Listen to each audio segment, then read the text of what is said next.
Hi everybody, hey, welcome back to the show. Sitting next to me is a gentleman that, if you've been to the sports shows at all, I mean, if you haven't been living under a rock, you have seen something at the shows called the Hawg Trough. And it is one of the most interesting aspects of the show. Seminars are done on it, anglers can go up and demonstrate lures, presentations, and what have you. It is an amazing deal. With me right now, folks, is Bill Hurt. Hi Bill, welcome to the show. Glad to be here. Man, I'll tell you, that's an interesting deal, you guys. Now, how many of those things are you guys dragging around the country? Well, this particular company has 4 of them that is active and on the country. Every one of them is out this week on a show. We go to anywhere that they have a sports show and they need a platform for seminars, but it's just great entertainment, and it's a great teaching and learning tool. Yeah, there's a lot of substantial brains in the fishing world that get up on that stage. I think I've been going on the Hawg Trough Huge for names.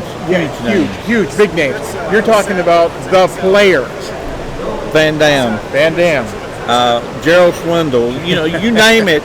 They've been on these tanks. Yeah, they have. And Billy Hurt, he has been on entertainment too. Billy Hurt. Billy Hurt. And Billy Hurt has been on those too as well. Oh my goodness. Folks, I tell you what, I've spent a number of different days on the Hawg Trough at various shows, and it's intimidating when you go up there. It's a narrow tank that's about 32, 34 inches wide, maybe, from sprayer to sprayer. I mean, yeah, you're right in the right neighborhood. So when you're up there and you try, and it's about, I'm going to guess, about 40 feet long. If you're scared of heights, you're never going to make it. No, but you can't make a mistake casting either. You'll look like a fool. Well, and we've had people who didn't quite get into the tank, especially if you go outside and there's a little breeze or this or that. I mean, you have half of the table, not even half of this table width that you had to put your lure into. And some people are great fishermen, but they fish in these big lakes, especially like Lake Erie and everything like that, and they stand out there and they make long overhand casts. And they never make those narrow, straight, go into the small areas. So when they get up there, they got this little narrow chute that they have to cast in, and they're not accustomed to it. And in all honesty, at the narrow chute also has a very defined end on it. Yes, it stops. It stops for sure. So overhand cast doesn't work very well. You have to learn to flip and pitch, and it's very interesting to get up there. But a lot of people have the issues when they get up there with the height, because when you're in, I try to tell them, imagine you're in a boat, because that's what you are. You have the front end of a boat platform. Right. You never fall out of your boat out there in the water, typically. Yeah. And typically you wouldn't fall out of the boat up there, but something about when you look down, there's no water to catch you. Yeah, there's a concrete floor about 9 foot below that would catch you if you fall out. And it's going to hurt. And it gets in their mind that, I'm up high, and it really bothers some people. It is truly intimidating. I got to tell you, folks, I was up on the trough yesterday, and Billy doesn't like when you hook his pet fish. I mean, and nobody would, because it's quite a challenge for these guys to drag these fish around to all these shows. Keep them alive. And keep them alive, and not be contaminated with different diseases and what have you. But long story short, I did a bass seminar yesterday, and well, one of them got in my way. So we didn't think too much about it. We got it released and everything. Everything was fine. So I came back at 3 o'clock to do my muskie seminar, and I take out a 9-inch attack dog, folks, to show how topwaters work for muskie fishing. You are not going to believe it. But about a 14-inch bass, maybe 12 to 14-inch bass, come up and absolutely annihilated that attack dog. Now, I'll be honest with you, Bill didn't like it, but the crowd didn't mind it. The crowd always enjoys the excitement. Bass when they are very aggressive, people don't realize, if they want a lure, if you cast a lure out and the bass says, I want that, you literally cannot take it away from him. I have to agree with you. on the other hand, if he don't want it, you can't feed it to him either. So, they control their own world. I want to ask you a question because this is something that probably doesn't get asked to you very often. What is the back end structure of the business? You guys raise the fish, you host and harbor the fish, you have to treat them for diseases and all these things. You have a lot of naturing and nurturing that goes on for your fish. What a lot of people don't realize and understand, because of our game laws at home in Tennessee, it's TWRA. Up here they call them the DNRs and things like that. Their law says you cannot use wild fish for profit, which means I can't go out to my local favorite lake and catch a bunch of fish and bring in here and put in the tank, because we're here to make a profit. You're violating some laws. So you'd be violating laws, and they would come in and write you a bunch of tickets that you can't pay. So what you have to do is you have to buy them from fish farms. So a lot of fish farms do raise bass.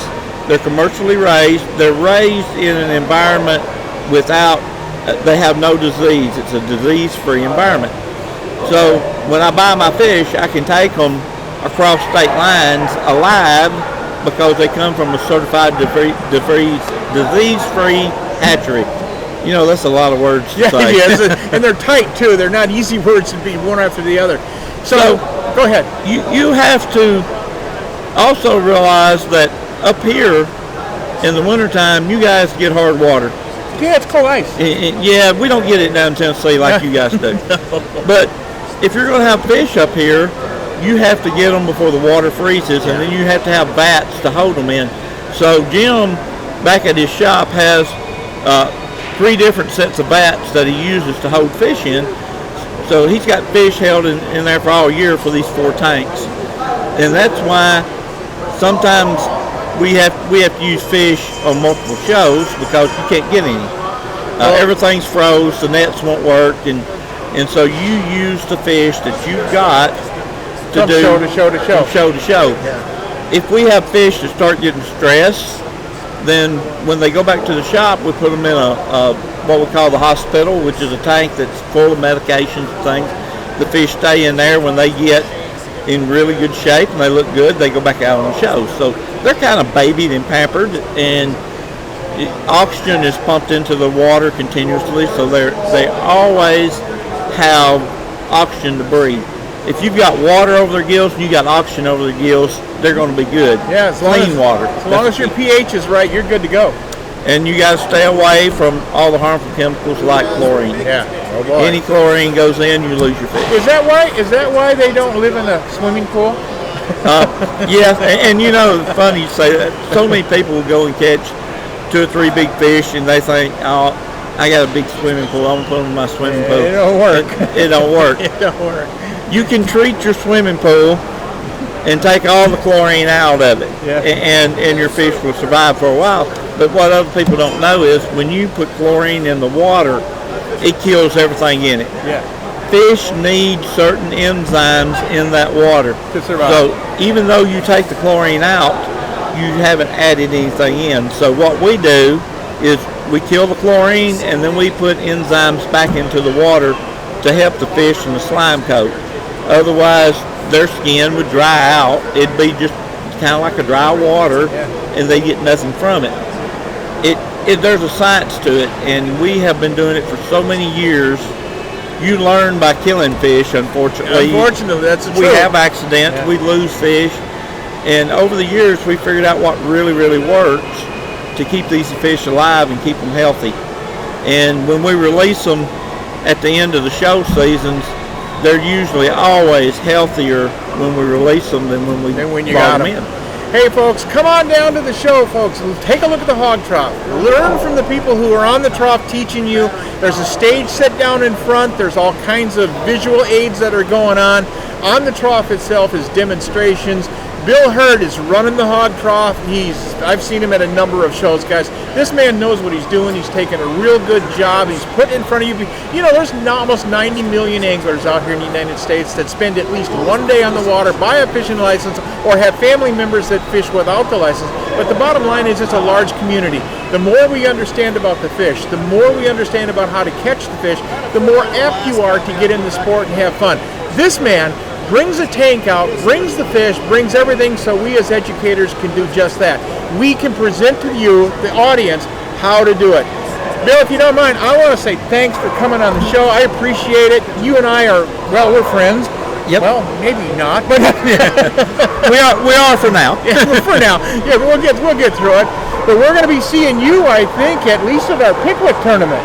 Yes, I plan on being there. As a matter of fact, we were just in the process of getting all the entries signed and getting the money paid in.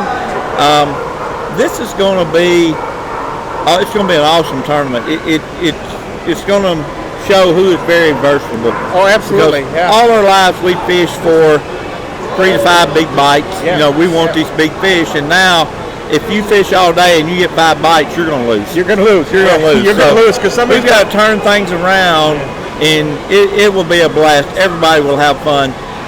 Guaranteed you're going to get one good day of fishing anyway. When Bill walked up on the stage, the first thing he said was, that trophy's mine. So the bottom line is he'll be at Pickwick. We're all going to be having a good time. We are at the Sentinel Sports Show in West Allis, Wisconsin. You guys, the suburb of Milwaukee. Come see the Hawg Trough. Come meet Bill. Come have some fun. With that being said, folks, we're going to get out of here right now. I want to say thanks for tuning in. Don't go anywhere. We have more coming from the sports show. Bill, thanks again.